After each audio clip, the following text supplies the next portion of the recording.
Hey everyone, चलिए इस one shot FF को शुरू करते हैं। आई होप आपको ये पसंद आएगा। इस एफएफ का नाम है honesty is a crucial in a relationship. ये बस एक सिंपल सी लव स्टोरी है, ज़्यादा कुछ नहीं है। तो स्टार्ट करते हैं। स्टोरी की स्टार्टिंग होती है, हमें एक बड़े से वेडिंग हॉल का सीन दिखाया जाता है। हॉल के सबसे सामने दो लोग खड़े हुए हैं, रेड वेडिंग हानफों में। ओमेगा का चेहरा वेल से ढका हुआ है और अल्फा, वो एक विक्ट्री वाले स्माइल के साथ वहां पर खड़ा सभी को देख रहा है। उसके इस स्माइल का कारण यह है कि उसने इतनी मशक्कत के बाद आखिरकार उस ओमेगा को हासिल कर ही लिया, जिसे वो अपना बनाने का सपना देखा करता था, जिसे पाना उतना आसान भी नहीं था लेकिन नामुमकिन भी नहीं। आखिर इतने बड़े कबीले का राजकुमार है वो। भले ही वो आगे जाकर एक कुल प्रमुख नहीं बनेगा, लेकिन राजकुमार तो वो हमेशा रहेगा। इतना ही काफी है। उसे कितनी मेहनत करनी पड़ी ये वो ही जानता है। अपने चाचा को, मास्टरलान को इस शादी के लिए मैनिपुलेट करने को कहा। ये जिन जिसन है, जिन गौरशन का भतीजा, जिस ओमेगा की चाहत सबको है, वो ओमेगा उसका होगा। उसे तो इंतजार ही नहीं हो रहा कि कब शादी पूरी होगी और कब वो इस ओमेगा को लेकर जिन कबीला पहुंचेगा। जिस ओमेगा के साथ जिन जिसन की शादी होने जा रही है, वो ओमेगा गूसो के लान कबीले का दूसरा राजकुमार लान वांगजी है, जो अभी 18 साल का एक ओमेगा है और बेहद खूबसूरत है, जिसे बहुत ही कम लोगों ने देखा है, लेकिन जिसने भी देखा है उसे लान वांगजी की खूबसूरती ना भाए और वो उसे अपना बनाने का ख्याल ना लाए। ऐसा होना मुश्किल है। और ऐसा ही जिन जिसन के साथ हुआ। उसने जब लान वांगजी को देखा और बस उसे अपना बनाने का ठान लिया, और आज लान वांगजी उसका हो जाएगा। वो इन्हीं ख्यालों को सोच सोच कर खुश हो रहा है। उनकी शादी शुरू होती है, लेकिन शादी पूरी होने से पहले ही बहुत सारे घोड़ों के करीब आने की आवाज सभी को सुनाई देती है। सभी का ध्यान उस पर चला जाता है और शादी अभी रुक जाती है, क्योंकि इतने सारे घोड़ों का यहाँ आना एक ही संकेत दे रहा है। और सभी का ये सोचना सही भी होता है, क्योंकि दरबारी तेज आवाज में सभी को सचेत करते हुए कहता है कि महाराज विवस्वान लान कबीले में प्रवेश कर रहे हैं। ये सुनकर सभी कंफ्यूज्ड लुक से एक दूसरे को देखने लगते हैं। लान कोरेन को यकीन नहीं हो रहा, महाराज विवस्वान लान कबीले में, लेकिन क्यों? महाराज विभूषण तो कभी किसी कबीले में नहीं जाया करते, और वो भी बिना किसी संदेश के। अगर वो कबीले में आने का सोचते भी, पहले सभी को आगाह किया जाता कि महाराज विभूषण लान कबीले में आना चाहते हैं। इस तरह अचानक यहाँ आने का क्या मतलब है? कहीं कोई समस्या तो नहीं? सभी लोग अपनी अपनी सोचों में गुम थे। तभी उस हॉल में किसी की दस्तक होती है। सभी का ध्यान एंट्रेंस पर जाता है, जहाँ सभी कबीलों के महाराज विभूषण खड़े हुए हैं, अपने उसी दमदार औरत के साथ, फुल ब्लैक रोब्स में, अपने हाथों को बैक में फोल्ड किए हुए। चेहरे पर उदासीन भाव है। विभूषण की उम्र 34 ईयर ओल्ड है, 34 साल। सभी लोग सामने आकर महाराज विभूषण को ग्रीट करते हैं, लान वांगजी को छोड़कर। वो वहीं अपनी जगह पर ही खड़ा हुआ था। विभूषण बस सिंपली अपना सर नोट कर देता है। विभूषण की यहाँ मौजूदगी लान कोरेन को इतना खास पसंद नहीं आती, क्योंकि भले ही विभूषण कल्टीवेशन वर्ल्ड का महाराज हो, लेकिन वो डेमोनिक पाथ को फॉलो करता है, जो लान कबीले में सरासर मना है और सरासर गलत माना जाता है। पर ऐसा नहीं है कि वो उसकी महाराज के रूप में रिस्पेक्ट नहीं करते। वो उसकी रिस्पेक्ट करते हैं, पर उनसे वो थोड़ी दूरी बनाकर रखते हैं, ना ही राजमहल के मुद्दों पर ज्यादा सक्रिय होते हैं। पर अभी जो सवाल है वो ये है कि महाराज विभूषण यहाँ कैसे? लान कोरेन सामने आकर कहते हैं, महाराज, ऐसी क्या बात हो गई जो आपको लान कबीला आना पड़ा? अगर कोई बात थी तो हमें संदेश भिजवा दिया होता, हम आपके सामने हाजिर हो जाते। आपको कष्ट उठाने की क्या जरूरत थी? विभूषण कहता है, कुल प्रमुख लान, मुझे कोई कष्ट नहीं हुआ यहाँ लान कबीला आने में। हाँ, अगर मैं यहाँ समय पर नहीं आता तो मुझे जरूर कष्ट होता। फिर मैं क्या करता ये तो मुझे भी नहीं पता। वुशान की कही ये बात सभी की समझ से बाहर थी। जिन गौरशान कहते हैं, महाराज, आप क्या कह रहे हैं? हम समझ नहीं पा रहे। वुशान कहता है, लगता है मैं गलत समय पर यहाँ आ गया। यहाँ तो शादी का समारोह चल रहा है। वैसे किसकी शादी हो रही है लान कबीले में?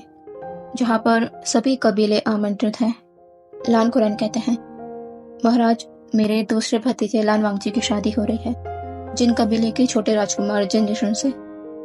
विवुशियान इस पर टेढ़ी मुस्कान के साथ कहता है, क्या बात है कुल प्रमुख लान, आपके कबीले में एक विवाह समारोह है और आपने आपके महाराज को इसका आमंत्रण भी नहीं दिया। इस पर लान कुरैन अपनी नजरें चुराने लगते हैं, क्योंकि वो जानते हैं कि उनकी ये गलती है। उनके पास इसका कोई जवाब नहीं है।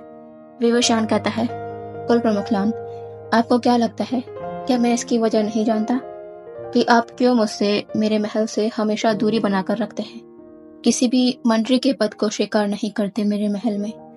शायद आपने इस पर गौर नहीं किया होगा, लेकिन मैं पहले से ही सब कुछ जानता हूँ। आप मेरे तरीकों को पसंद नहीं करते, मेरे डार्क कल्टीवेशन से नफरत करते हैं, उसका तिरस्कार करते हैं। क्यों कुल प्रमुख लान, मैं सच कह रहा हूँ ना? लान कुरैन कुछ नहीं कहते। जिन कौशान बात को संभालते हुए कहते हैं, नहीं महाराज, ऐसा कुछ भी नहीं है। वो सब कुछ इतनी जल्दी हुआ कि हमें समय ही नहीं मिल पाया। विवुशियान कहता है, अच्छा, तो आपको समय नहीं मिल पाया। लेकिन जो भी हो, आप दोनों ये मानते हैं ना कि आप लोगों ने गलत किया। आपके महाराज होने के बाद भी आपने मुझे ये बताना जरूरी नहीं समझा। ये तो एक महाराज होने के नाते मेरा अपमान है। जिनगोशान लान कुरैन को देखता है। उसने कितनी बार लान कुरैन से कहा कि ये सही नहीं होगा बिना महाराज को आमंत्रित किए विवाह करना, पर लान कुरैन ने उनकी एक भी नहीं सुनी। अब लान कुरैन की वजह से उनकी भी इमेज महाराज के सामने कम हो गई। जिनगोशान और लान कुरैन दोनों ही विवुशियान के सामने आकर अपना सर झुकाते हुए अपनी भूल की क्षमा मांगते हैं। विवुशियान कहता है, मैं जरूर आपको माफ कर सकता हूँ, लेकिन एक शर्त पर, और आपको वो शर्त माननी होगी, वरना इसका अंजाम क्या होगा ये आप लोगों के कबीले के लोगों को भुगतना पड़ेगा। ये मत भूलिए, पूरे कल्टीवेशन वर्ल्ड की पावर मेरे हाथ में है। किस किस क्षेत्र में नदी का पानी जाना है, यहाँ तक कि व्यापार भी मेरे इशारों पर चलता है। जिनगोशान, जो एक लालची इंसान है, वो ये सुनकर डर जाता है। अगर ये सब बंद हो गया तो वो लोगों से कर कैसे वसूल करेंगे? वो लगभग गिड़गिड़ाते हुए कहता है, नहीं महाराज, आप ऐसा मत करिए, हम पर दया कीजिए। लान कुरैन भी अपनी नफरत की वजह से अपने लोगों के लिए कोई भी मुसीबत खड़ी नहीं कर सकते थे। वो विवुशियान के सामने झुकते हुए कहते हैं, महाराज, ऐसा मत करिए, हमारी प्रजा निर्दोष है, इसमें उनका कोई दोष नहीं। आप जो चाहते हैं वो हम आपको देंगे। मैं ये वचन देता हूँ, पर कृपया कर व्यापार पर इसका असर मत होने दीजिए। विवुशियान कहता है, कुल प्रमुख लान, अपने शब्दों पर ध्यान दीजिए। आपने वचन दिया है कि आपको वो मंजूर होगा जो मैं आपसे कहूँगा। कहीं ऐसा न हो कि मेरी शर्त को सुनने के बाद आप अपना वचन ही तोड़ दें। लान कुरैन कहते हैं, महाराज, हम लांस हैं, हम कभी अपने वचनों को नहीं तोड़ा करते। विवुशियान कहता है, तो फिर ठीक है, मैं चाहता हूँ कि आप अपने भतीजे लान वांगजी की शादी मुझसे कराएं, अपने महाराज से, वो भी आज ही इसी वेडिंग हॉल में। विवुशियान के कहे शब्दों ने पूरे हॉल में सन्नाटा पसार दिया था। लान कुरैन की तो जैसे दुनिया ही हिल गई थी। अगर उनका बस चलता तो न जाने वो क्या ही करते हैं विवुशियान के साथ इस बात के लिए, लेकिन वो अपने मुंह से सिर्फ इतना ही कह पाते हैं, महाराज, आप ये क्या कह रहे हैं? जिनगोशान भी इस पर अपने आप को नहीं रोक पाता, क्योंकि बात यहाँ लान वांगजी की जो हुई है। वो कहता है, महाराज, आप ये क्या कह रहे हैं? ये कैसे हो सकता है? ये शादी नहीं रुक सकती। राजकुमार लान वांगजी की शादी मेरे भतीजे से होने वाली है, ये जानते हुए भी आप इस तरह की बात कैसे कर सकते हैं? महाराज, विवुशियान कहता है, अरे, अभी तो आप लोग कह रहे थे कि मैं जो कहूँगा आप उस बात को मानेंगे, लेकिन अब तो आप अपनी बातों से मुकर रहे हैं। मुझे आप लोगों से ये उम्मीद तो नहीं थी।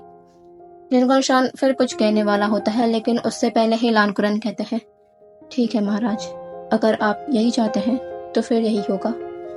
जिनगोशान कहते हैं, मास्टर लान, आप ये क्या कह रहे हैं? लान कुरैन कहते हैं, माफ कीजिएगा सेक्रेटरी, लेकिन मैं अपनी कही बातों से नहीं मुकरता, और गुसू की प्रजा के लिए अगर मुझे लान वांगजी की शादी एक डेमोनिक कल्टीवेटर से भी करवानी पड़े तो मुझे ये स्वीकार है, और आपको भी अपनी प्रजा का ख्याल पहले करना चाहिए।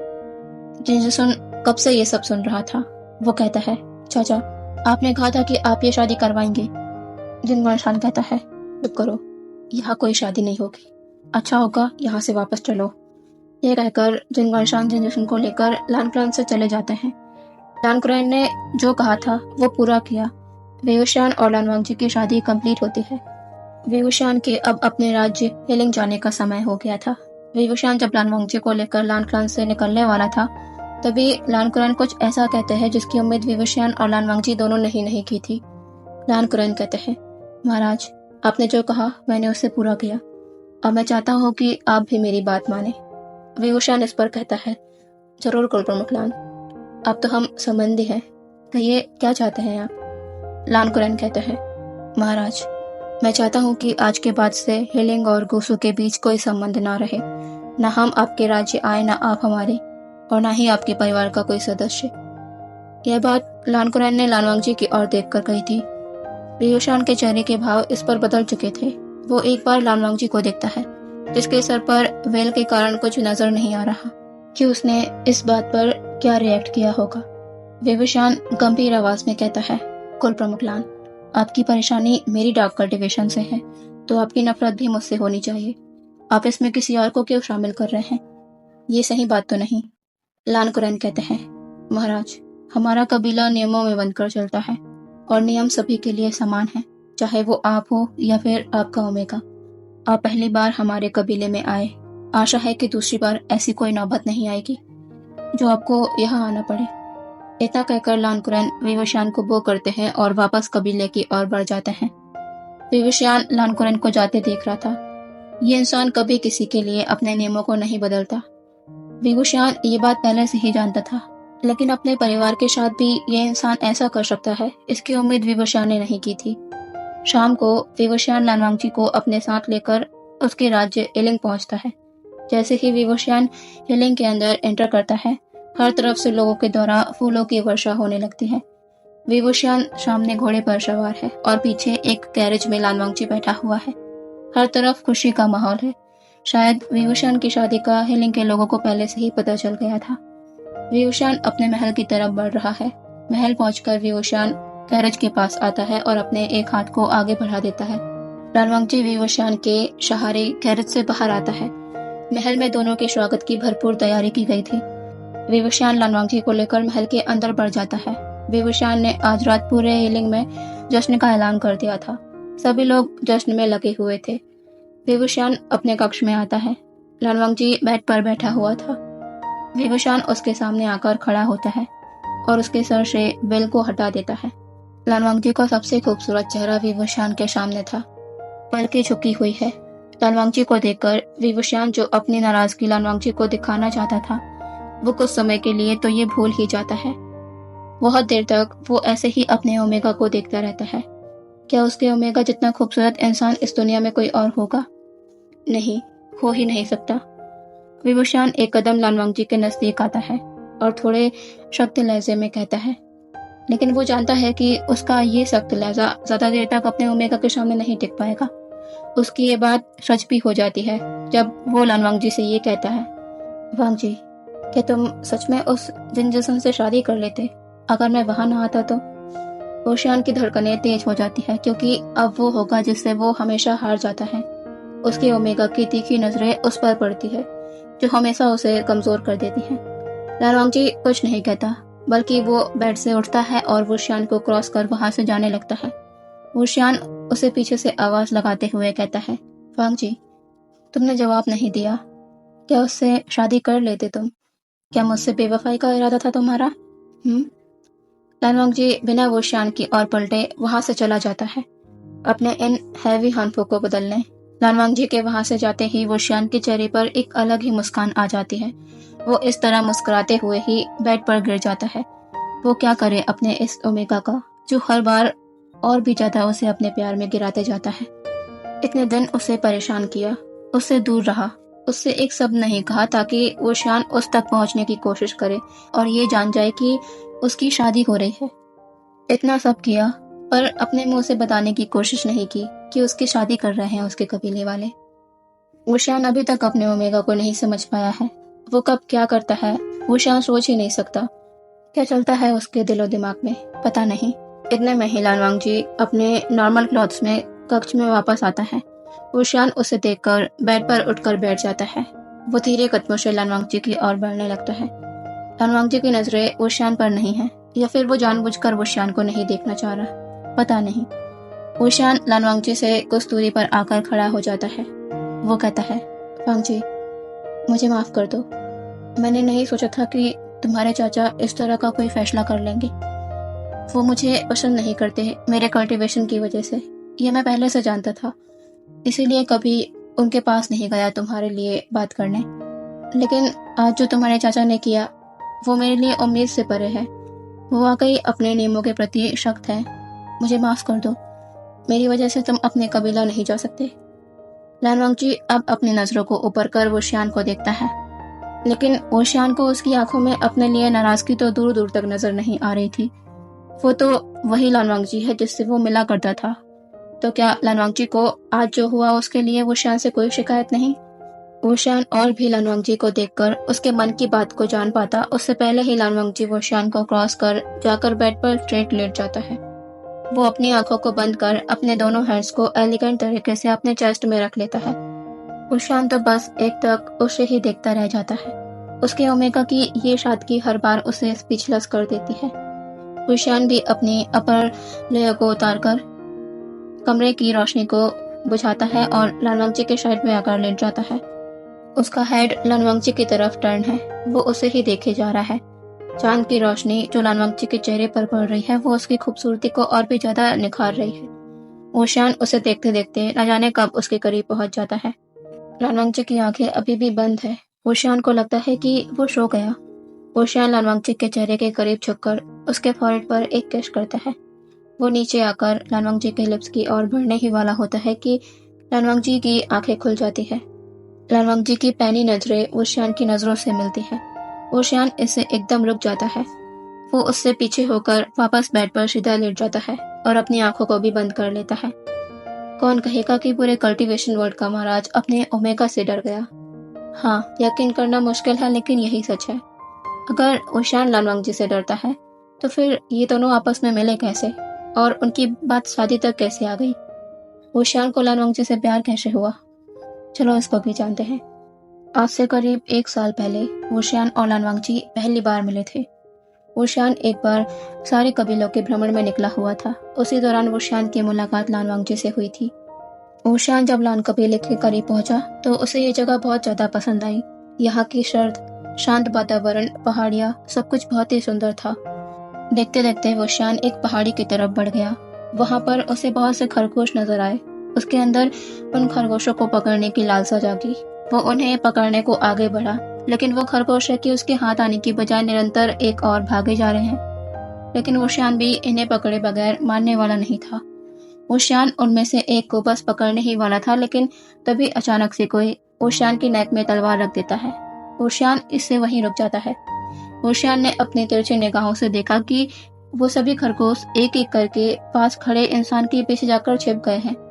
वुशियान धीरे धीरे अपनी नजर ऊपर करता है और एक चेहरे पर जैसे उसकी नजर रुक जाती है। उसके सामने जो पर्सन खड़ा हुआ है वो बेहद खूबसूरत है। वो बात अलग है कि उसके चेहरे से कुछ भी पता नहीं चल रहा कि वो इंसान गुस्से में है, खुश है, या पता नहीं वो क्या सोच रहा है, क्योंकि वो एक्सप्रेशनलेस उसके सामने खड़ा हुआ है। वुशियान बस यही जान पाया उसकी वेशभूषा से कि ये एक लान है और एक नट। क्या ये एक ओमेगा है? इसको समझकर ही वुशियान के लिप्स थोड़े ट्विस्ट हो जाते हैं। ये ओमेगा एक कल्टीवेटर भी है और अभी वो उसकी गर्दन में अपनी तलवार रखे हुए है। ये वाकई दिलचस्प है। वुशियान अपने एक फिंगर से तलवार को अपने गर्दन से पीछे कर देता है और सामने खड़ा ओमेगा वो भी इजीली वुशियान को ये करने देता है। वुशियान अपने आप को ठीक कर उस ओमेगा के सामने आ जाता है। ये देख ओमेगा 2 कदम पीछे हो जाता है। वुशियान कहता है, माफ कीजिएगा, क्या ये खरगोश आपके हैं? ये बहुत प्यारे हैं। सामने से कोई रिस्पॉन्स नहीं मिलता वुशियान को। वुशियान कहता है, क्या मैं जान सकता हूँ कि आप कौन हैं? मैंने पहले कभी आपको नहीं देखा। वुशियान ये एक्सपेक्ट कर रहा था कि सामने वाला कोई जवाब देगा, लेकिन उससे पहले ही वुशियान के कुछ सिपाही उसे आवाज लगाते हुए उसके पास आ जाते हैं। वो सिपाही कहते हैं, महाराज, हीलिंग से संदेश आया है, हमें अपनी यात्रा यहीं रोकनी होगी।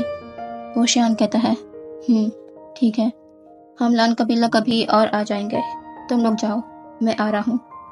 वो सिपाही सभी वहां से चले जाते हैं। वुशियान अब ओमेगा को देखता है, जिसकी आंखों में कुछ तो बदला था।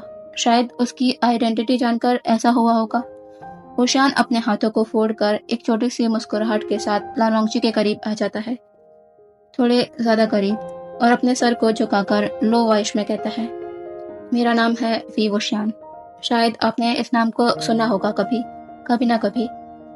खैर, अभी मुझे जाना होगा, लेकिन मैं दोबारा यहाँ जरूर आऊँगा। आपका नाम जो जानना है मुझे। आशा करता हूँ आप मुझे कल इसी जगह पर मिलेंगे।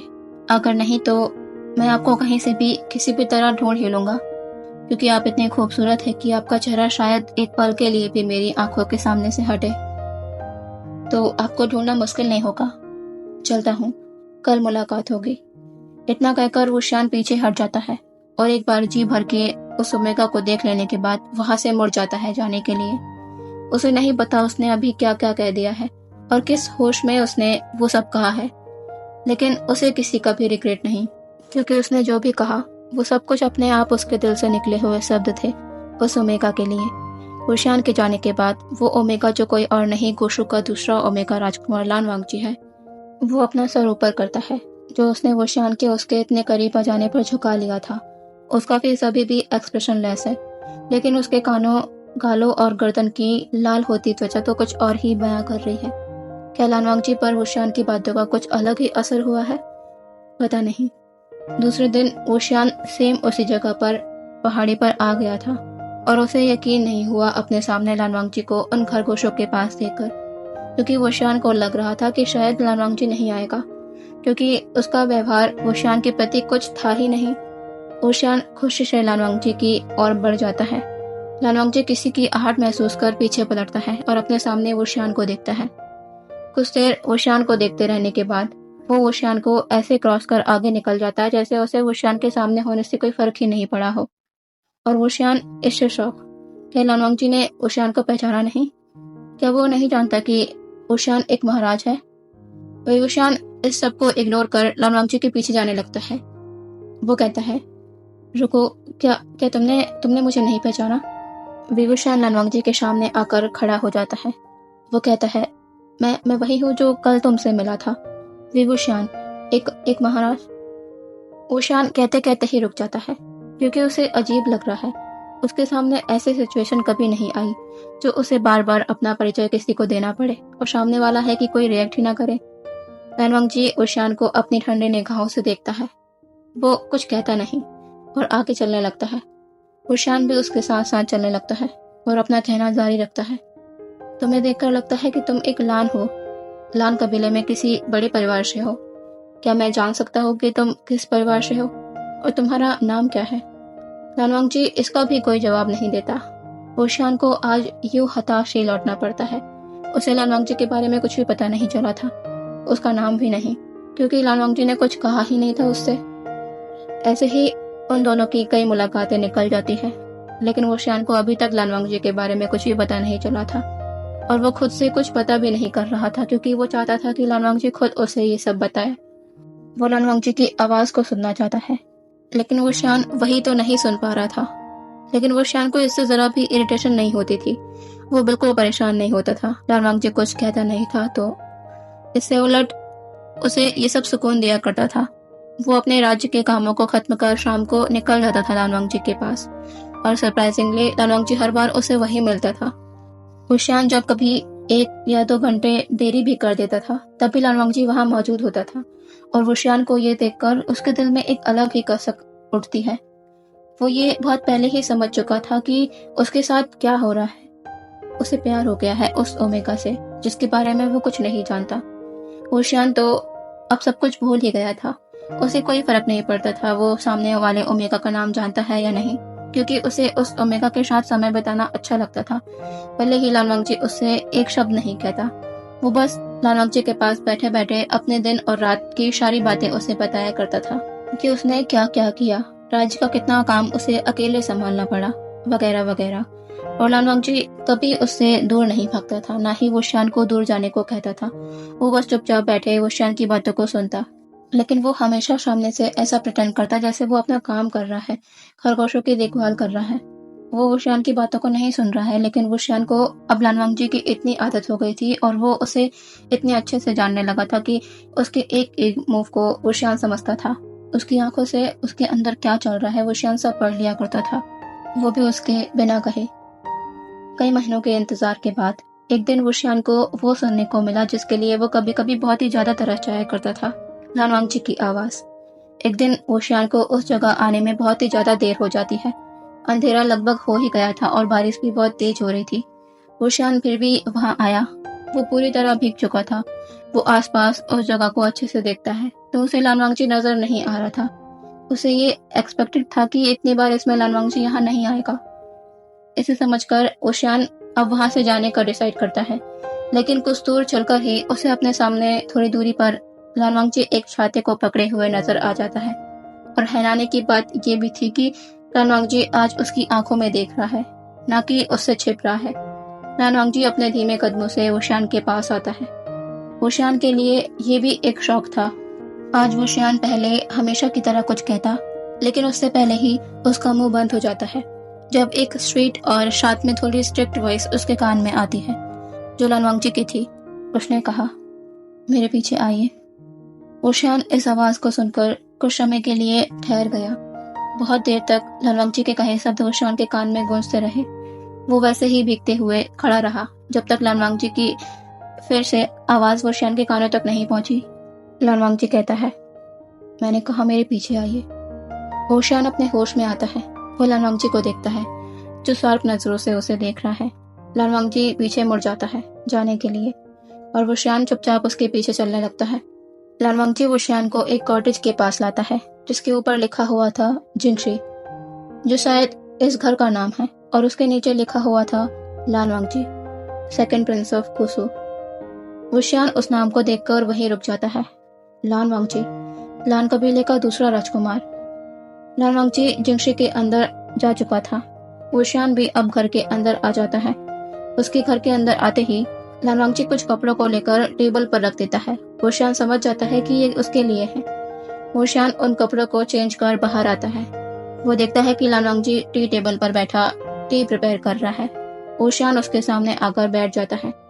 लानवांगजी एक कप को वुशियान की तरफ बढ़ाता है। वुशियान उस कप को हाथ में ले लेता है। वो चाय का एक सिप लेने के बाद कहता है, तो आप गोशु के दूसरे राजकुमार हैं, लानवांगजी। बहुत अच्छा नाम है आपका, वांगजी। आपके नाम की तरह आपके हाथ की चाय भी बहुत अच्छी है, इसके लिए शुक्रिया। लानवांगजी अपने पलके तक ऊपर नहीं करता, लेकिन उसके कान बुरी तरह लाल हो गए थे। ये देख वुशियान के लिप्स पर स्माइल आ जाती है। वुशियान को अब उस ओमेगा के बारे में सब पता है जिससे वो प्यार करने लगा है। इसी तरह उनकी कहानी आज शादी के अंजाम तक पहुंच गई है। एक है कि कुछ बोलता ही नहीं और दूसरा उसकी खामोशी तक को समझ जाता है। फ्लैशबैक से बाहर आते हैं। आज महल में जश्न चल रहा है। महाराज विभूषण की शादी हो गई है। ये बात सभी कबीलों तक पहुंची। उन्हीं लोगों के लिए ये जश्न रखा गया है। इसमें लान कबीले को छोड़कर सारे कबीले उपस्थित हैं। लानवांगजी और विभूषण सेंटर में थ्रोन पर बैठे हुए हैं। सबकी नजर उन दोनों पर ही है। कुछ लोग खुशी से दोनों को देख रहे हैं तो कुछ की आंखों में एक अलग ही नफरत झलक रही है, जैसे वैन कबीले की मुखिया वैन किंग और उसका भाई वैनिंग। वो दोनों नफरत भरी निगाहों से लानवांगजी को देख रहे हैं, जो अपनी नजर झुकाए शांति से वुशियान के साइड पर बैठा हुआ है। विभूषण की नजर रह रहकर लानवांगजी पर ही जा रही है। वो बहुत ही खुश नजर आ रहा है। अभी 2 दिन ही हुए हैं उनकी शादी को। जश्न देर रात तक चलता है। उसके बाद सभी वापस अपने कबीलों के लिए लौट जाते हैं। विभूषण भी सभी अतिथि को अलविदा कर अब अपने कक्ष की ओर बढ़ रहा है। वो अपने कक्ष के अंदर आता है। आसपास देखने पर उसे लानवांगजी नजर नहीं आता। तभी लानवांगजी उसे वॉशरूम से बाहर आते नजर आ जाता है। लानवांगजी ने अपने भारी रोब्स को उतार दिया है और हल्के रोब्स पहन लिए हैं। वो मिरर के सामने आकर अपने बालों को बनाने लगता है। विभूषण धीरे कदमों से लानवांगजी के पास आ रहा है। वो उसके पीछे आकर खड़ा हो जाता है। वुशियान अपने एक हाथ को लानवांगजी के हाथों पर फहराते हुए ऊपर ले जा रहा है।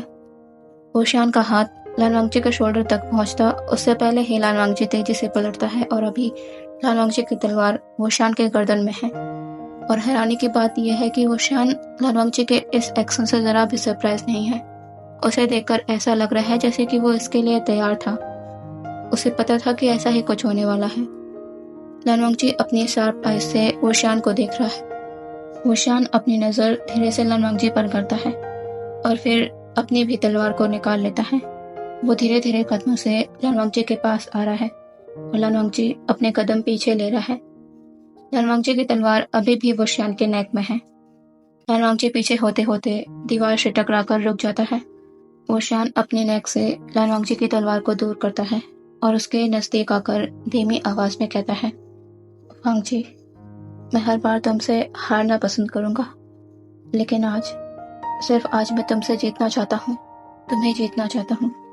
इस 1 साल की, जब से तुम्हें पहली बार देखा था, तुम्हारे शरीर के एक एक कतरे को छूने की मेरी इस तड़प को मिटाना चाहता हूँ। तुम्हें जी भर के प्यार करना चाहता हूँ वांगजी। वुशियान की आंखों में वो नशा दिख रहा था, लान वांगजी का नशा। वुशियान पीछे होकर अपने तलवार को आगे कर देता है। दोनों के बीच जबरदस्त फाइट शुरू हो जाती है। वुशियान जानता है अपने ओमेगा को, उसके बाद कोई और हो ही नहीं सकता जो उसके ओमेगा को टक्कर दे सके। लान वांगजी वाकई पावरफुल है, पर वुशियान से ज्यादा नहीं। आखिर में होता वही है जो वुशियान ने कहा था। वुशियान का हाथ लान वांगजी के उस हाथ की कलाई को दीवार पर पिन किए हुए है जिसमें लान वांगजी ने तलवार पकड़ी हुई है। नतीजा ये होता है कि लान वांगजी की तलवार जमीन पर गिर जाती है। दोनों एक दूसरे की आंखों में देख रहे हैं। वुशियान में अब और सब्र नहीं। वो लान वांगजी को वेस्ट से पकड़ झटके से अपने पास खींच लेता है। उनके बीच जरा भी गैप नहीं है। चेहरे एक दूसरे के बहुत ही ज्यादा नजदीक हैं। वुशियान अपनी गर्म सांसों को लान वांगजी के फेस पर छोड़ते हुए कहता है मदहोश आवाज में, माफ करना वांगजी, मुझसे अब और इंतजार नहीं होगा। यह कहकर वुशियान तुरंत लान वांगजी को अपनी गोद में उठाता है और उसे लेकर बेड के पास जाने लगता है।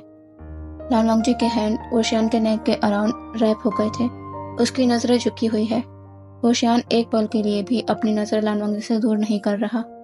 बेड के पास आकर वुशियान लान वांगजी को बेड पर लिटा देता है और फिर लान वांगजी की आंखों में देखते हुए ही अपने अपर रोब्स के सारे लेयर को हटा देता है। वुशियान अभी अपर से नेकेड है। लान वांगजी की नजरें वुशियान के चेहरे से धीरे धीरे नीचे जा रही हैं, जो वुशियान के अंदर एक आग सी जला रही है। वुशियान पलक झपकते ही लान वांगजी के ऊपर आ जाता है। दोनों एक दूसरे की आंखों में देख रहे हैं। वुशियान अपने चेहरे को झुका रहा है, लेकिन जैसे ही वुशियान के लिप्स लान वांगजी के लिप्स को छूने वाले होते हैं, लान वांगजी अपने फेस को टर्न कर लेता है। वुशियान ये देख छोटे से स्माइल कर लान वांगजी के एक्सपोज्ड नेक में अपने लिप्स को रख देता है। लान वांगजी इसे फील कर कांप जाता है। वो टाइटली अपने हाथों को बेडशीट पे कस लेता है और वुशियान ने ये सब नोटिस किया। वो अपने हाथों को नीचे कर लान वांगजी के बेडशीट पर कसे हाथों को थाम लेता है। वो अपना चेहरा ऊपर कर लान वांगजी को देख कहता है, वांगजी, मेरी तरफ देखो। लान वांगजी धीरे धीरे अपना हेड टर्न कर वुशियान को देखता है, उसकी आंखों में। वुशियान उसके फोrehead पर किस कर कहता है, क्या तुम मुझ पर भरोसा करते हो? लान वांगजी कुछ कहता तो नहीं, बस अपनी पलकों को झुका लेता है और यही उसका जवाब था जो वुशियान समझ गया था। वुशियान कहता है, तो फिर बेफिक्र रहो, तुम्हें सब कुछ अच्छा लगेगा। यह कहकर वुशियान अपने एक हाथ को ऊपर ले जाकर लान वांगजी के इनर लेयर के नोट पर रख देता है। वो लान वांगजी की आंखों में देखते हुए ही उस नोट को एक बार में ही खोल देता है।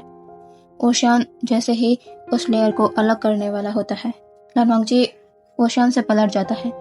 उसकी बैक अभी वुशियान के साइड है। वुशियान लान वांगजी के पास आकर उसे बैक हक कर लेता है। वो अपना एक हाथ लान वांगजी के रोब्स के अंदर कर उसकी स्किन को टच करने लगता है। लान वांगजी के बॉडी में इससे सिहरन पैदा हो जाती है। वो वुशियान के हाथ के ऊपर हाथ रख देता है। वुशियान लान वांगजी के नेक में अपने नोज को रब कर कहता है, क्या हुआ वांगजी, क्या तुम ये नहीं चाहते? लान वांगजी अपनी आंखों को बंद किए हुए है। वो अभी भी वुशियान के हाथ से अपना हाथ नहीं हटाता। वुशियान को अचानक से ऐसा लगता है कि वो जल्दी कर रहा है। लान वांगजी शायद अभी इसके लिए तैयार नहीं है। ये सोचकर वुशियान अपने हाथ को लान वांगजी के रोब से बाहर कर लेता है और बेड से उठने को पलट जाता है। वो अपने पैर को बेड से नीचे रखने ही वाला होता है लेकिन वुशियान को महसूस होता है कि लान वांगजी आकर उससे लिपट गया है। उसने बुरी तरह वुशियान को जकड़ लिया है। ओशियान अपने हाथ को लानवांगजी के हाथ में रखता है जो उसके चेस्ट के पास है। वो अपने सर को लीन कर कहता है, वांगजी, अगर तुम ऐसा करोगे तो मैं जाकर भी खुद को नहीं रोक पाऊंगा। क्या तुम चाहते हो कि मैं अपने आप को ना रोको? बोलो वांगजी, अगर तुमने कुछ नहीं कहा तो मैं इसे हाँ समझूंगा, फिर मैं तुम्हारे रोकने पर भी नहीं रुकूंगा। लानवांगजी चुप रहता है। ओशियान अब और खुद को नहीं रोक सकता। वो झट से पलटकर लानवांगजी को बेड पर अपने नीचे करता है और डीपली उसकी आंखों में देखने लगता है। उसकी आंखों में देखते हुए ही ओशियान नीचे झुक रहा है और देखते ही देखते ओशियान ने अपने लिप्स लानवांगजी के लिप्स पर रख दिए। इससे लानवांगजी के हाथों की पकड़ ओशियान के शोल्डर पर टाइट हो जाती है। दोनों की सांसें कुछ सेकंड के लिए थम जाती हैं, क्योंकि दोनों का ही ये पहला एहसास था। पहली बार वो एक दूसरे के इतना करीब आए हैं और ओशियान लानवांगजी के और करीब आना चाहता है। ओशियान ने किस करते हुए ही लानवांगजी के रोब्स को हटा दिया था। अब वो लानवांगजी से थोड़ा ऊपर होकर अपने लोअर रोब्स को भी अलग कर देता है।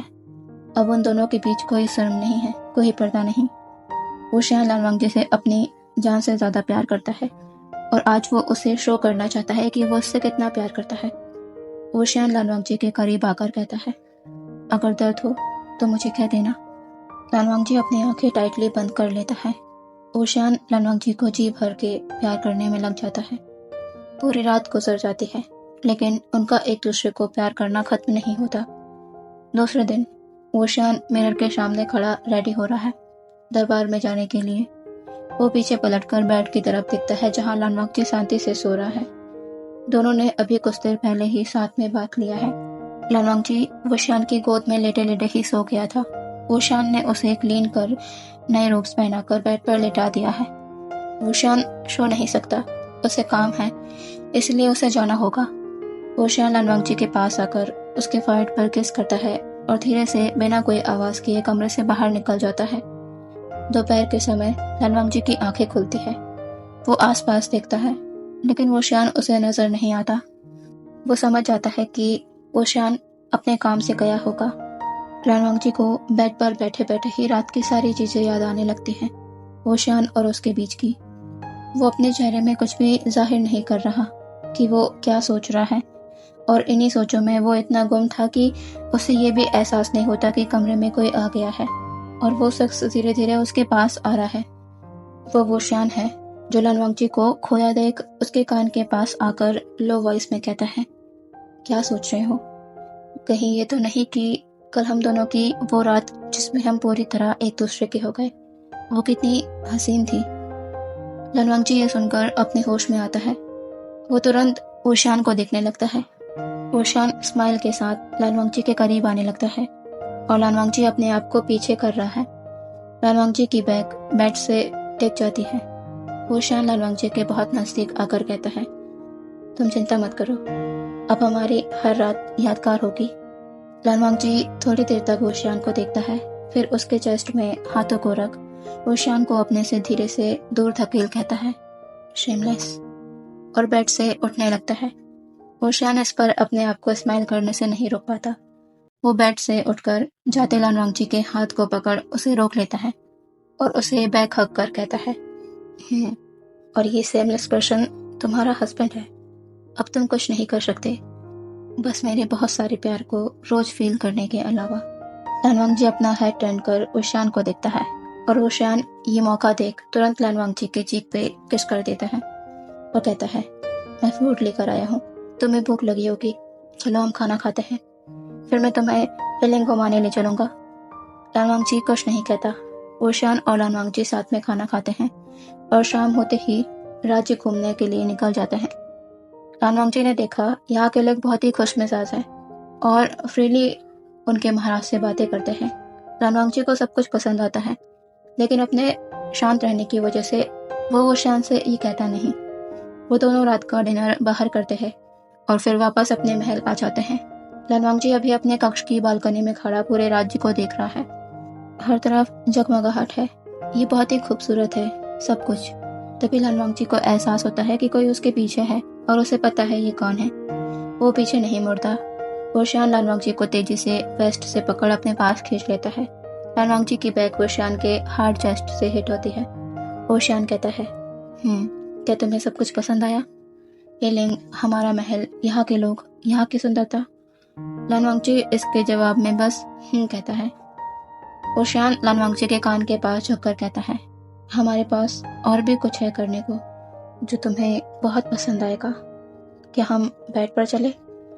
लानवांगची ये सुनकर अपने नैरो आइज से वुशियान को देखता है। वुशियान कहता है, लानवांगची को अपने पास खींचकर, इस तरह मत देखो मुझे, तुम्हें नहीं पता तुम्हारी ये आंखें किस कदर जादू करती हैं मुझ पर। फिर मुझे तुम्हारे सिवा कुछ और नजर नहीं आता। लानवांगची इस पर अपनी नजर इधर उधर करने लगता है। वुशियान कहता है, वांगची, मुझे तुम चाहिए अभी। इतना कहकर वुशियान लानवांगची को अपने से पूरी तरह सटा लेता है और उसके लिप्स पे पैशनेट किस करने लगता है। लानवांगची सडनली वुशियान के ऐसा करने से कुछ समझ नहीं पाता, लेकिन कुछ देर बाद वो भी सेम पैशन से वुशियान को किस करने लगता है। उसके हाथ धीरे धीरे वुशियान के चेस्ट तक पहुंच जाते हैं। वुशियान तुरंत लानवांगची को गोद में उठाता है और उसे लेकर कमरे के अंदर चला जाता है। थोड़ी देर बाद दोनों के रोब्स बेड के आसपास बिखरे हुए हैं। वुशियान लानवांगची के ऊपर लेटा हुआ है और उसकी आंखें बंद है। वो थककर सो चुका है क्योंकि एक रात वो जागा था और महल के काम की वजह से वो सोया भी नहीं। लानवांगची को प्यार करते करते कब उसकी बाहों में उसे नींद आ गई उसे पता ही नहीं चला। लानवांगची वुशियान को देखते हुए उसके बालों पर हाथ फेर रहा है। वुशियान उससे अलग नहीं हुआ है, वो ऐसे ही सो गया। लानवांगची झुककर उसके फोrehead पर किस करता है और अपनी आंखों को भी बंद कर लेता है। इसी तरह वुशियान लानवांगची के दिन खुशी खुशी बीत रहे थे। लानवांगची ज्यादा बातें नहीं करता है और न ही ज्यादा एक्सप्रेशन शो करता है, लेकिन फिर भी वुशियान का सुकून सिर्फ लानवांगची है। जब अपने कामों से थक हार कर वुशियान अपने कक्ष में आता है तो उसका सुकून सिर्फ लानवांगची की लैप है, जिसमें सर रखकर लेट के वो अपनी सारी चिंताओं को भूल जाता है।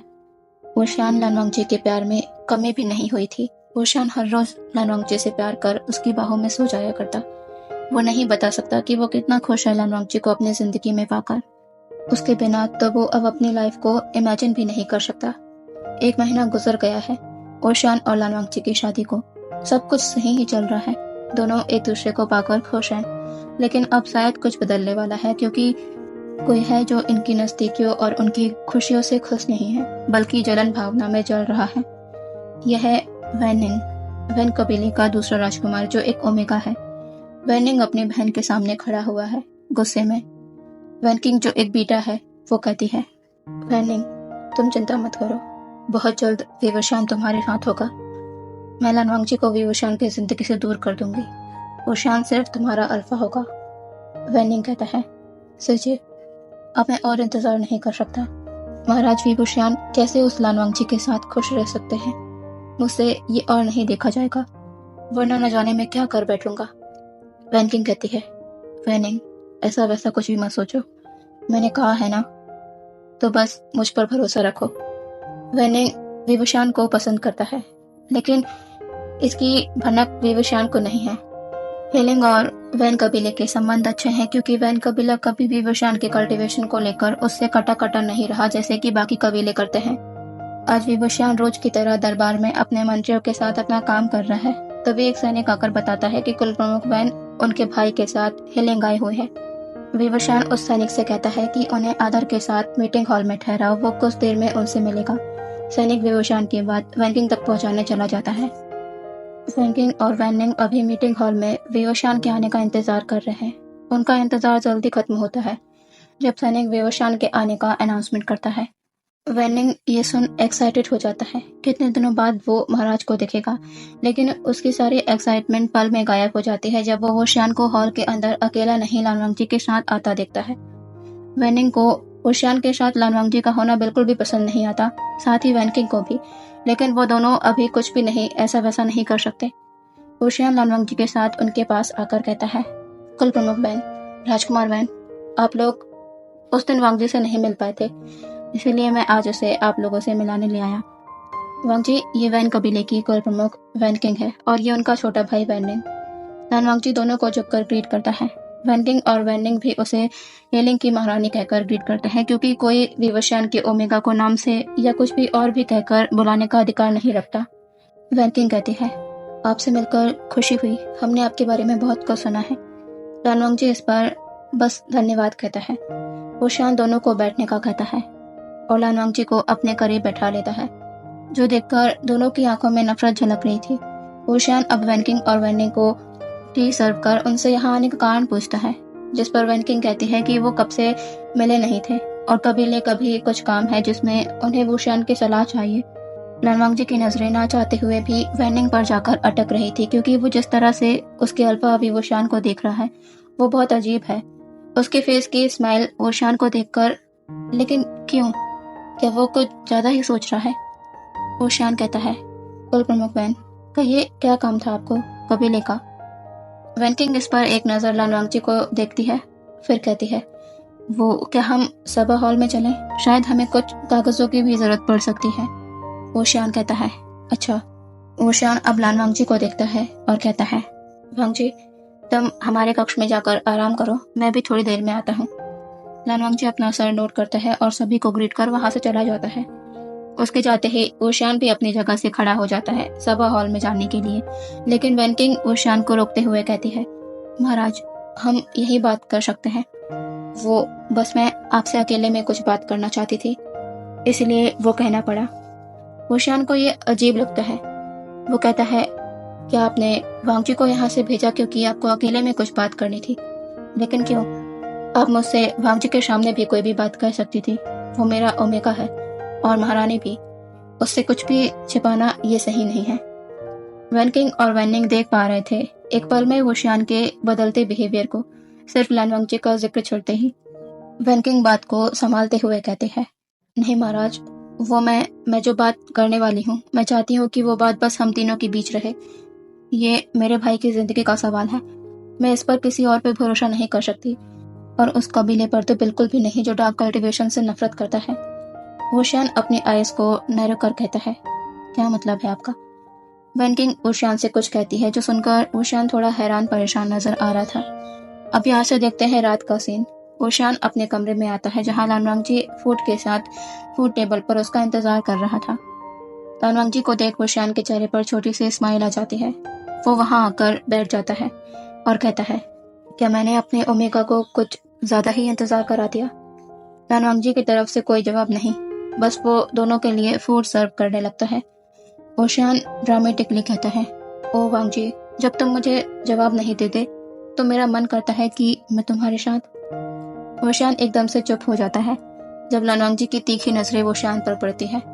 वुशियान अपने कान पकड़ कहता है, अच्छा, मैं बस तुम्हें टीज कर रहा था। इस तरह मत देखो मुझे, जैसे तुम खाने की बजाय आज मुझे खाने वाले हो। वैसे मुझे अच्छा लगेगा अगर तुम ऐसा करते हो तो, लेकिन कुछ अलग तरह से। ये कहते हुए वुशियान एक अलग ही स्माइल से लानवांग जी को देख रहा था। लानवांग जी के कान लाल हो जाते हैं, उसकी नजरें झुकी हुई हैं। वुशियान ने ये नोटिस किया। वो अचानक ही लानवांग जी के हाथ को पकड़ झटके से उसे अपने पास खींच लेता है। लानवांग जी सीधे वुशियान की लैप में आकर गिरता है। वुशियान लानवांग जी के वेस्ट को टाइटली जकड़ उसके ईयरलोब को लिक करते हुए कहता है, तुम्हें नहीं पता मैं कैसा महसूस करता हूँ जब तुम मेरी कही बातों पर इस तरह रिएक्ट करते हो। फिर मेरा मन करता है कि। वुशियान के कुछ कहने से पहले ही लानवांग जी वुशियान की लैप से उठकर पास में ही दूसरी सीट पर बैठ जाता है और फूड की प्लेट को वुशियान की तरफ बढ़ा देता है। वुशियान अपना सर शेक कर स्माइल के साथ कहता है, अभी तो मुझसे भाग सकते हो, लेकिन थोड़ी देर बाद तब क्या करोगे? तब तुम्हें मेरे पास आना होगा, माय ब्यूटीफुल ओमेगा। तो तुम्हें अपनी बाहों से दूर नहीं जाने दूंगा। लानवांग जी वुशियान को ना देखते हुए ही कहता है, शेमलेस। वुशियान इस पर बस मुस्कुरा जाता है।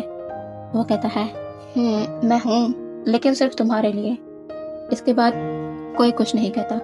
दोनों शांति से डिनर करते हैं और फिर हर रोज की तरह आज भी एक दूसरे को जी भर प्यार कर लेने के बाद दोनों ही सो जाते हैं। करीब आधी रात को वुशियान अपनी आंखें खोलता है और अपने चेस्ट पर सर रख सो रहे लानवांग जी को धीरे से बेड पर लेटा देने के बाद अपने रोब्स को पहन एक आखिरी बार लानवांग जी को देख कमरे से बाहर निकल जाता है। लेकिन कुछ घंटे बाद ही लगभग सुबह 4 बजे करीब वो वापस आकर लानवांग जी को हक कर वापस से सो जाता है। ऐसा 3-4 दिन लगातार होता है। जब लानवांग जी गहरी नींद में सोया रहता है तो वुशियान कहीं जाने के लिए निकल जाया करता। आज भी ऐसा होता है। ऊशान आधी रात होते कमरे से बाहर चला जाता है, लेकिन ऊशान के जाने के लगभग 15 मिनट बाद ही अचानक लानवांगजी की नींद खुल जाती है। वो बहुत ही हैरान होता है जब वो ऊशान को अपने पास नहीं पाता। वो पूरे कमरे में अपनी नजरों को करता है, लेकिन फिर उसे समझ आ जाता है कि ऊशान कमरे में है ही नहीं। उसके मन में सवाल उठता है कि ऊशान इतनी रात को कहाँ गया? क्या अचानक महल का कोई काम आ गया है? लानवांगजी ऐसे ही ऊशान के आने का इंतजार करने लगता है। हमेशा की तरह ऊशान 4 बजे कमरे में वापस आता है। कमरे में अंधेरा है। ऊशान आकर लानवांगजी के बगल में लेट जाता है और उसे बैक हक कर लेता है, इस बात से अनजान कि लानवांगजी जागा हुआ है। और यहाँ लानवांगजी जब ऊशान के ऐसा करते ही उसकी तरफ पलटने वाला होता है, लेकिन कुछ नोटिस कर लानवांगजी की बॉडी स्टिफ हो जाती है।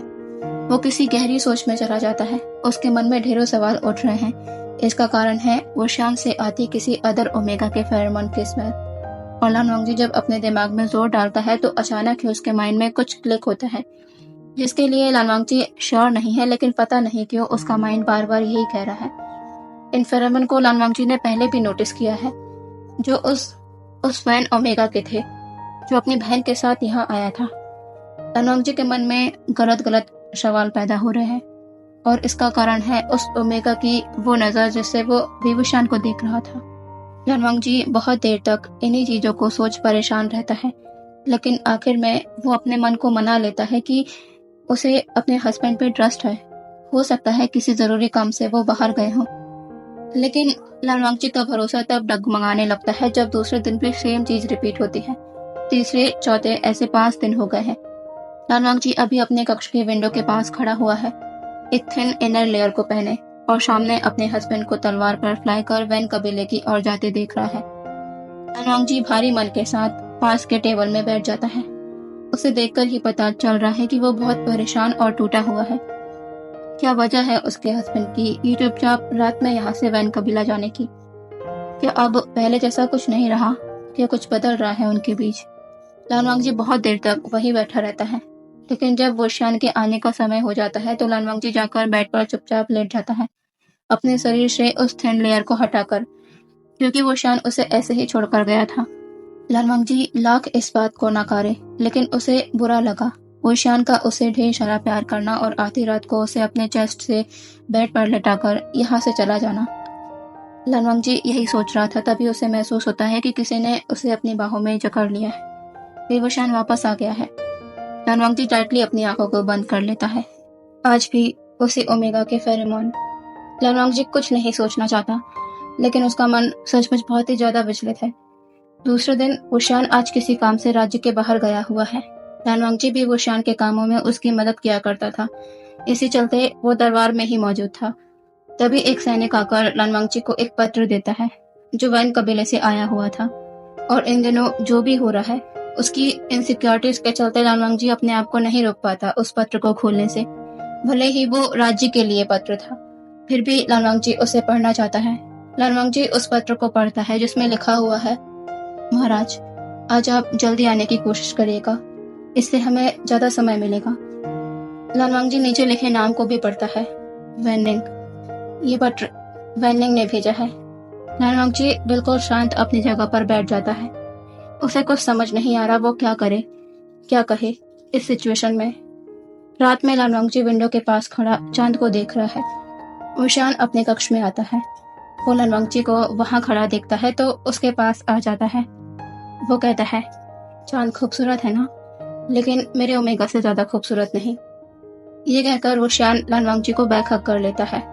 लानवांगजी कोई भी रिएक्ट नहीं करता। वोशियान इससे थोड़ा हैरान होता है। वो अब लानवांगजी को अपनी ओर पलटता है, लेकिन जब वो उसकी आंखों में देखता है तो उसका दिल मानो कांप उठता है। लानवांगजी की आंखों में आंसू की एक परत है। वोशियान तुरंत लानवांगजी के फेस को होल्ड कर कहता है, वांगजी, क्या हुआ है तुम्हें? तुम्हारी आंखें नम क्यों हैं? लानवांगजी कोई भी जवाब नहीं देता, बल्कि वो आगे बढ़कर अपना सर वोशियान के चेस्ट में रख देता है। वोशियान को समझ नहीं आ रहा लानवांगजी को क्या हुआ है। उसने लानवांगजी को कभी ऐसा नहीं देखा। क्या उसे अपने घर की याद आ रही है, या फिर कोई और बात है? वोशियान सिक्योरली लानवांगजी को होल्ड कर कहता है, वांगजी, मुझे बताओ क्या हुआ है। लानवांगजी शांत ही रहता है। वोशियान भी ज्यादा फोर्स नहीं करता। वो लानवांगजी को अपने सीने से लगाए वैसे ही खड़े रहता है। थोड़ी देर बाद वोशान को लान वांगजी की आवाज़ सुनाई देती है। लान वांगजी कहता है, मैं आपसे बहुत प्यार करता हूँ। वोशान को ये सुनकर शौक लगता है। आज पहली बार लान वांगजी ने उससे ये कहा है कि वो उससे प्यार करता है। और उससे भी बड़ी बात, पहली बार वोशान ने लान वांगजी से इतना बड़ा सेंटेंस सुना है। वरना लान वांगजी बस या फिर सिमलेस, इससे ज़्यादा वोशान को कोई रिस्पॉन्स नहीं करता था और वोशान को यही पसंद आता था। फिर आज उसे क्या हुआ है? वोशान लान वांगजी की बैग को रब करते हुए कहता है, मैं जानता हूँ तुम मुझसे बहुत प्यार करते हो। मैं ये तुम्हारी आंखों में देख लेता हूँ।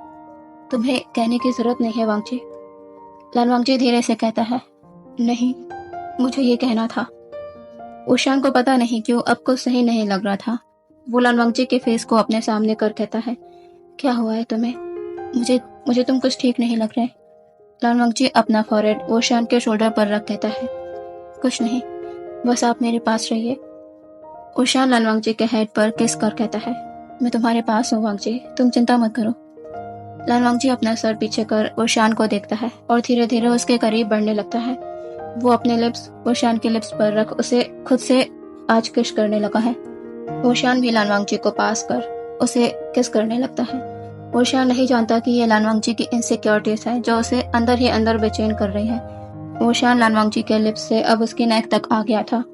लान वांगजी वोशान पर अपने आप को प्रेस कर रहा है, जैसे कि वो उसकी बाहों में सिमटना चाह रहा हो। वोशान ये महसूस कर लान वांगजी को वैसे ही अपनी गोद में उठाकर बेड तक ले आता है। वोशान अभी लान वांगजी के ऊपर है और उसके शोल्डर पर किस कर रहा है। लान वांगजी अपनी आंखों को बंद कर वोशान के किसेस को फील कर रहा है। थोड़ी ही देर में दोनों के कपड़े अपनी बॉडी से अलग हो जाते हैं और वोशान लान वांगजी को प्यार करने में लग जाता है। लान वांगजी के सो जाने के बाद भी वोशान आज लान वांगजी को अपनी बाहों में ही समेट कर लेटा रहता है। वो आज नहीं जाता। वोशान अपने चेस्ट में सर रखे सो रहे लान वांगजी को देख रहा है। वो कितनी गहरी सोचों में है। दूसरे दिन लान वांगजी की नींद जब खुलती है तो उसे उसके सामने भी वोशान का चेहरा नजर आता है।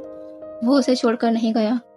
कई दिनों बाद आज लान वांगजी के चेहरे पर वो सुकून नजर आ रहा था जो कहीं खो गया था। अब सब कुछ ठीक होगा, यही सोच लान वांगजी सारी बातों को भूल पहले की तरह रहने का डिसाइड करता है। वो दिन भर अपने कामों को करता है बिना किसी चिंता के। वोशान की आंखों से भी लान वांगजी के चेहरे की चमक छिपी नहीं थी। वो उसे हमेशा ऐसे ही देखना चाहता है, पर शायद किस्मत को कुछ और ही मंजूर है। वोशान को नहीं पता कि वो जो कर रहा है उससे उनके रिश्ते पर क्या प्रभाव पड़ेगा। आधी रात को वोशान अपने साइड में लेटे लान वांगजी के फॉरहेड पर किस कर अपने मन में कहता है, बस आज और, फिर मैं तुम्हें सब कुछ बताऊंगा। कुछ भी नहीं छिपा रहेगा हमारे बीच। बस आज मुझे जाना होगा। इतना सोच वोशान बेड से उतर अपने रोब्स को पहनता है और वहां से चला जाता है। कुछ समय बाद वोशान अभी वैन कबीले में वैनिंग और वैनकिंग के सामने है। वोशान कहता है, मैं अब यहाँ नहीं आऊंगा, और रही बात आपके भाई के कर्ज की, तो मैं उसका इलाज जल्द ही ढूंढ लूंगा। अब हमें उनके कल्टीवेशन पर काम करने की जरूरत नहीं, और अगर आप ये करना ही चाहते हैं तो उसके लिए मेरा यहाँ होना जरूरी नहीं। वैनकिंग कहती है, लेकिन महाराज आपके बिना हम कैसे कुछ कर पाएंगे? वोशान कहता है, कुल प्रमुख वैन, आपकी समझ भी डेमोनिक कल्टीवेशन में कुछ कम नहीं है। आप इसका इलाज ढूंढ सकती हैं, वरना मैं तो अपने राज्य में रहकर इसका तोड़ ढूंढूंगा ही। लेकिन अब मैं यहाँ नहीं आऊंगा।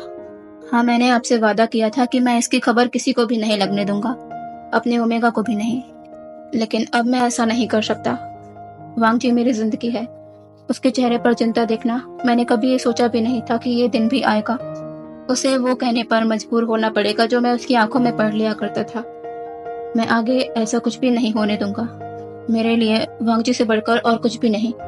ये वादा भी नहीं जो मैंने आपसे किया था। अब मुझे जाना होगा। ये कहकर वोशान उस कक्ष से बाहर निकल जाता है। वैनिंग तुरंत उसके पीछे जाकर उसके हाथ को पकड़ लेता है और ये नजारा देखकर दूर खड़ा लान वांगजी पूरी तरह टूट जाता है, जो कब से अपने दिल को यही समझा रहा था कि सब कुछ सही होगा, वोशान कुछ गलत नहीं कर सकता। लान वांगजी ने वोशान और वैनिंग को एक कमरे से बाहर निकलते देखा और उसने वोशान का हाथ पकड़ा हुआ है। लान वांगजी इससे ज्यादा नहीं देख सकता, वरना वो सांस नहीं ले पाएगा। वो तुरंत मुड़ता है और वहां से तेजी से चला जाता है। यहाँ वोशान गुस्से से पीछे पलट झटके से अपने हाथ को वैनिंग से छुड़ाकर कहता है, राजकुमार वैन, ये क्या कर रहे हैं आप? मैंने किसी भी ओमेगा को ये इजाजत नहीं दी कि वो मेरे करीब आए या मुझे छुए। मुझ पर सिर्फ मेरे ओमेगा वांगजी का हक है। इसीलिए दोबारा ऐसा करने की हिम्मत मत करिएगा। वैनिंग वुशियान की ऊंची आवाज सुन अपना सर झुका लेता है। वैनकिंग जल्दी से उनके पास आकर कहती है, महाराज उसे माफ कर दीजिए, वो बस घबराया हुआ है। आप ही बताइए वो कैसे चिंता ना करे। अगर उसके कर्ज का तोड़ नहीं मिला तो वुशियान बीच में ही कहता है, तो क्या कुल प्रमुख वैन, आपके भाई की उम्र हो गई है, आपको उसके लिए अल्फा की तलाश शुरू कर देनी चाहिए जिसके साथ अपनी हीट स्पेंड कर इस कर्ज को तोड़ सकते हैं वो। ये कोई बड़ी बात नहीं है। फिर भी मैं कोशिश करूंगा इस कर्ज के तोड़ को खोजने की। अगर कोई रास्ता नहीं मिला तो मुझे माफ करिएगा, मैं आपकी कोई मदद नहीं कर सकता। फिर आपको अच्छे से पता है कि आपको क्या करना है। ये कहकर वुशियान वहां से अपनी तलवार पर फ्लाई कर चला जाता है। वैनकिंग गुस्से से कहती है, ये लान वांगजी, क्या जादू किया है उसने महाराज पर। क्या सोचा था मैंने कि एक झूठे कर्ज की वजह से महाराज तुम्हारे नजदीक आएंगे, फिर ना चाहते हुए भी उन्हें तुम्हें स्वीकार करना होगा, लेकिन यहाँ तो ऐसा कुछ भी नहीं हो रहा। वैनिंग कहता है, सिजे अब हम क्या करें, महाराज तो मेरे करीब भी नहीं आते। वैनकिंग कुछ नहीं कहती।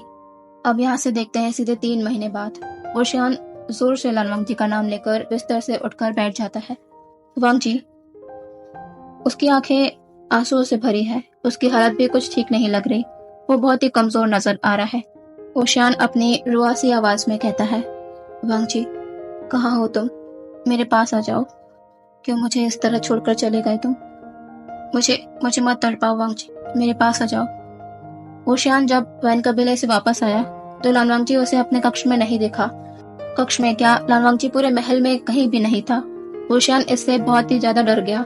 उसने पूरे हेलिंग में लान वांगजी की तलाश जारी कर दी।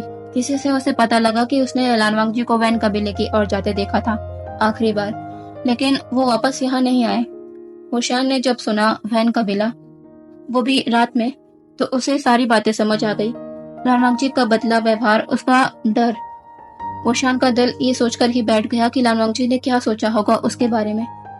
वुशियान जल्द से जल्द लान वांगजी को अपने पास जाता है और सारी गलतफहमियों को दूर करना चाहता है। वो सबसे पहले लान कबीले में जाता है। लान कुरन, लान सिचन हैरान होते हैं जानकर कि महाराज वुशियान यहाँ लान कबीले में आए हैं, वो भी इस वक्त, जबकि लान कुरन के उन्हें यहाँ न आने का कहने के बाद भी। लान कुरन बाहर आते हैं। वुशियान एंट्रेंस पर ही खड़ा हुआ था, उनका इंतजार कर रहा था। वो कबीले के अंदर नहीं आया था। लान कुरन वुशियान को देखकर ही समझ गए थे कि कोई बात है। वो बहुत परेशान लग रहा है, और जब लान कुरन और लान सिचन ने बात जानी तो उनके भी माथे पर शिकन आ गई थी। वांगजी कहाँ गया होगा। वुशियान को जब लान वांगजी लान कबीले में नहीं मिलता तो वो और आगे निकल जाता है लान वांगजी की तलाश के लिए। तब से आज 3 महीने हो गए हैं, लेकिन लान वांगजी का कुछ पता नहीं। वुशियान जल्दी से उठता है और शिविर से बाहर निकल जाता है जहाँ वो ठहरा हुआ है, एक गांव में। वो एलिंग से बहुत दूर आ गया है लान वांगजी की तलाश में। वुशियान शिविर से बाहर आकर अपने घोड़े पर बैठ जाता है। तभी कोई उसे रोकता है। महाराज, आप कहाँ जा रहे हैं। वुशियान पीछे पलटता है तो लान सिचन वहां खड़े हुए हैं, जो वुशियान के साथ ही लान वांगजी की तलाश कर रहे हैं। वुशियान कहता है, कुल प्रमुख लान, मैं आगे निकल रहा हूँ वांगजी को ढूंढने। लान सिचन कहते हैं, लेकिन महाराज, आप अभी 2 घंटे पहले ही अपने शिविर में गए थे आराम करने, और आप अभी फिर से सफर के लिए तैयार हो गए। महाराज, आपको नींद लेनी चाहिए, वरना आप अपने स्वास्थ्य को बिगाड़ लेंगे। अभी 3 बज रहा है, हम 5 बजे फिर से सफर शुरू कर सकते हैं, तब तक आप आराम कीजिए। वुशियान कहता है, नहीं, मैं अब और इंतजार नहीं कर सकता। यह कहकर वुशियान अपने घोड़े को लेकर वहां से निकल जाता है दूसरे गांव के लिए।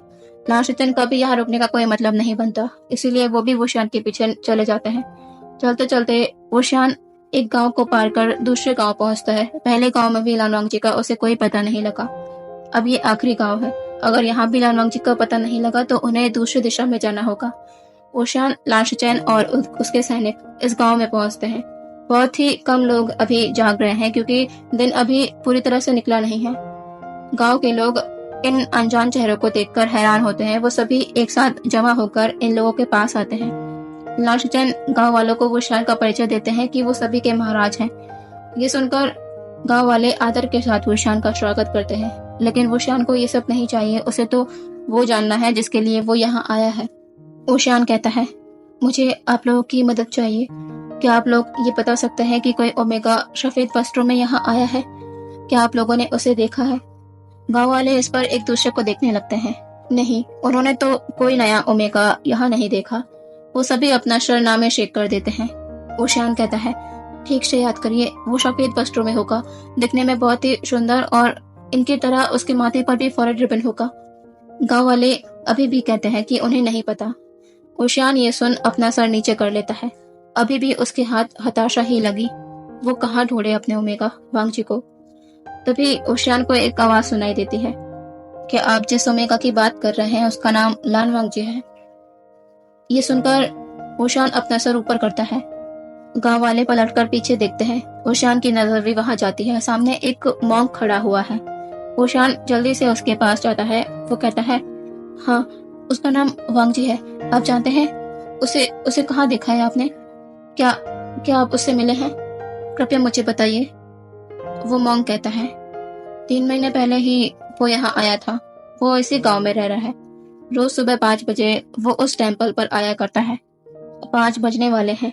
वो आपको उस पहाड़ी वाले मंदिर पर मिल जाएगा। ओशियान टेम्पल की ओर देखता है और उस मॉन्क को धन्यवाद कर तेजी से टेम्पल के पास जाने लगता है। टेम्पल के पास पहुंचने में बस कुछ ही सीढ़ियां बाकी है और ओशियान का दिल जोरों से धड़क रहा है। आखिरकार ओशियान टेम्पल पहुंच जाता है। उसके सामने कोई है जिसकी बैक ओशियान की तरफ है और उसने सफेद वस्त्र पहने हुए हैं। ओशियान की आंखों से अनजाने ही आंसू गिर जाता है। सामने उसका वांगजी है। ओशियान धीरे कदमों से लान वांगजी के पास आकर खड़ा हो जाता है। वो अपनी कांपती आवाज में कहता है, वांगजी। सामने खड़ा पर्सन जो लान वांगजी है, जो कैंडल को जला रहा था, वो उसके हाथ बीच में ही रुक जाता है। वो धीरे से अपनी जगह से पीछे पलटता है और अपने सामने उस पर्सन को देखता है जिसे वापस देखने की उम्मीद उसने छोड़ दी थी। ओशियान लान वांगजी को देखते ही तेजी से उसकी ओर बढ़कर उसे अपने सीने से लगा लेता है और रोते हुए कहता है, वांगजी, मुझे माफ कर दो। मैं बहुत बुरा हूँ। मैं अच्छा हस्बैंड नहीं बन पाया, तुम्हारे दिल को दुखाया, पर मेरा भरोसा करो, मेरा इरादा तुम्हें तकलीफ देना बिल्कुल भी नहीं था। मैं बहुत जल्द सब कुछ तुम्हें बताने वाला था, लेकिन नहीं, गलती मेरी ही थी। क्यों मैंने एक नाम के वादे के चलते तुमसे बातें छिपाई। मुझे माफ कर दो। मेरा विश्वास करो वांगजी, मैंने कुछ भी गलत इरादे से नहीं किया। कुल प्रमुख वैन का भाई, उसे एक कर्ज दिया गया जिसके लिए उन्होंने मेरी सहायता मांगी, लेकिन उन्होंने मुझसे ये भी कहा कि मैं ये किसी को ना बताऊं, तुम्हें भी नहीं। मैं तुमसे कोई भी बात छिपाना नहीं चाहता था, लेकिन उनके भाई की सेफ्टी के लिए ना चाहते हुए भी मुझे उनकी बात माननी पड़ी। मैं वैन का बिला जाकर उस कर्ज को तोड़ने के लिए बहुत सी विद्या और कल्टीवेशन का प्रयोग करता रहा, राजकुमार वैन पर, इससे ज्यादा और कुछ भी नहीं। मेरा यकीन करो, मेरे दिल में हमेशा से तुम थे और तुम्हारे सिवा कोई और नहीं आ सकता था, कभी नहीं। बस मुझसे गलती ये हो गई कि लोगों की झूठी बातों में आकर मैंने तुमसे बातें छिपाई, तुम्हें हर्ट किया। मैं बहुत बुरा हूँ वांगजी, मैं जानता हूँ, लेकिन मैं तुमसे अपनी जान से ज्यादा प्यार करता हूँ। तुम्हारे बिना मैं मर जाता। अगर तुम ना मिलते तो मैं मर जाता वांगजी।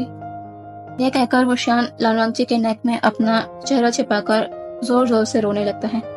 लाल वांगजी जो शांति से सबको सुन रहा था, वो अब धीरे से अपने हाथ को ऊपर कर वोशान के सर पर अपने हाथ को फहराने लगता है। वोशान ये महसूस कर और भी कसकर लान वांगजी को अपनी बाहों में भर लेता है। लान वांगजी अब धीरे से वोशान से थोड़ा पीछे होता है। वो वोशान के चेहरे को देखता है जो बहुत ही पेल हो गया है और आंखें आंसुओं से भीगी हुई है। उसने वोशान को ऐसी हालत में पहले कभी नहीं देखा था। क्या ये उसकी वजह से? लान वांगजी अपने एक हाथ को वोशान के चीख पर रख कहता है, आप ठीक है? वोशान अपने बहते आंसुओं के साथ जोर जोर से अपना सर ना में शेक करते हुए कहता है, नहीं, मैं बिल्कुल ठीक नहीं हूँ। तुम्हारे बिना अगर तुम मुझे नहीं मिलते तो मैं ज्यादा समय तक जी भी नहीं पाता, क्योंकि तुम्हारे बिना मैं अपनी लाइफ को इमेजिन भी नहीं करता। ये कहकर वोशान रोते हुए अपने घुटनों पर आ जाता है। लान वांगजी कहता है, मुझे माफ कर दीजिए, मैं अब कभी आपसे दूर नहीं जाऊंगा। मैं तुम्हें अपने से दूर जाने भी नहीं दूंगा। ये कहता वोशान लान वांगजी के वेस्ट को हग करने जा रहा होता है, लेकिन कुछ महसूस कर वो वहीं रुक जाता है। वोशान की नजर सामने जाती है लान वांगजी की वैली पर। वो अचानक ही अपनी जगह पर खड़ा हो जाता है। वो गौर से लान वांगजी को देखता है, ऊपर से नीचे तक। फिर वो अपनी नजर लान वांगजी के चेहरे पर करता है। वोशान के अंदर बहुत से सवाल है जिन्हें लान वांगजी समझ गया है। वो वोशान के पास आकर उसके हाथ को अपने बेली पर रखता है। वुशियान कुछ महसूस कर पूरी तरह कांप जाता है। वो कहता है, वांगजी, ये हमारा। लानवांगजी अपना शर नोट कर देता है। वुशियान की आंखों से खुशी के आंसू बह जाते हैं। लानवांगजी उन आंसुओं को पोंछ कहता है, मैं पहली बार देख रहा हूँ आपकी आंखों में आंसू। वुशियान बिना कुछ कहे लानवांगजी को हक कर लेता है। वो सिसकते हुए कहता है, मैं अब कोई भी गलती नहीं करूंगा। मैं तुम्हारा और हमारे आने वाले बच्चे का बहुत ख्याल रखूंगा। कोई तकलीफ नहीं होने दूंगा तुम दोनों को, वादा करता हूँ। लानवांगजी वुशियान की बैग को रब करते हुए कहता है, मैं जानता हूँ। वुशियान कहता है, हमारे घर चलो, सभी तुम्हारा इंतजार कर रहे हैं। लानवांगजी बस में रिस्पॉन्स करता है।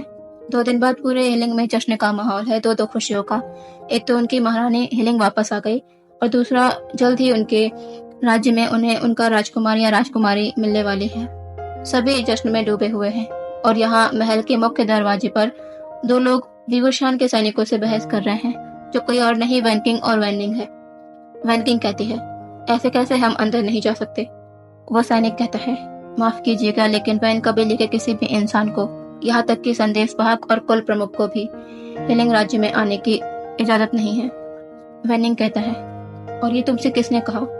तभी दोनों को एक आवाज सुनाई देती है, ये मेरे सिपाही हैं और मेरे आदेश का पालन कर रहे हैं। वैनिंग और वैनकिंग कहते हैं, महाराज।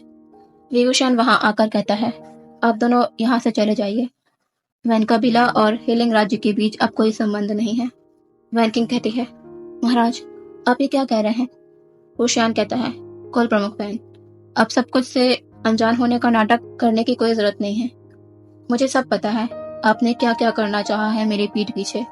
मेरे ओमेगा को मुझसे अलग करना चाहा, एक झूठे कर्ज का ढोंग किया कि अगर आपके भाई का ये कर्ज नहीं मिटा तो उसकी जान चली जाएगी। मुझे पता चल गया कि इन सब के पीछे आपका मकसद क्या था, यही कि मैं आपके भाई को अपना लूं। इसके लिए आपने मेरे और वांगजी के बीच गलत फहमियां बढ़ाई। वो पत्र आपने वांगजी के लिए भेजा था जब मैं राज्य में नहीं था, क्योंकि आप चाहते थे कि वांगजी के अंदर मुझे लेकर गलत फहमी पैदा हो। यहाँ तक कि आपने अपने कबीले और आसपास के कबीले में ये खबर फैला दी कि मेरी शादी आपके भाई से होने वाली है, ताकि वांगजी तक ये खबर पहुंचे तो वो चाहकर भी मेरे पास वापस ना आ पाए।